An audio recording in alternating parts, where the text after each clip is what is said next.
The soothing sound of a classic six-string strikes nothing but a somber chord for music store owner Pat Moore. It just makes me sick to my stomach. It really does, to try to be so fair to everybody and work with everyone, and then something like this happens. Our choice in music says a lot about us. For Pat Moore, it's jazz.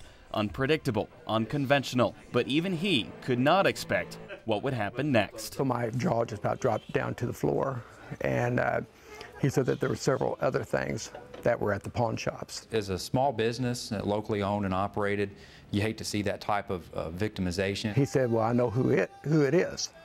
And I asked him, and he said, Mike Fisher. Mike Fisher, a former employee, now faces felony charges, accused of stealing tens of thousands of dollars worth of merchandise. Fisher, a former co-worker, a so-called adopted family member.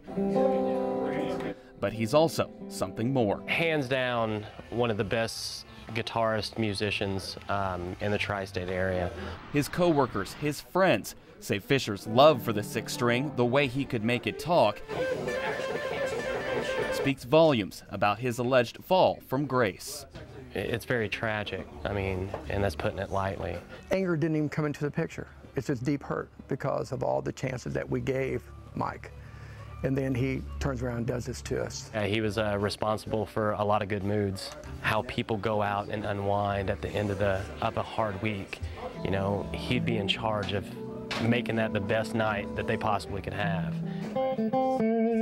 It's just sad, you know, because that's probably not going to happen anymore.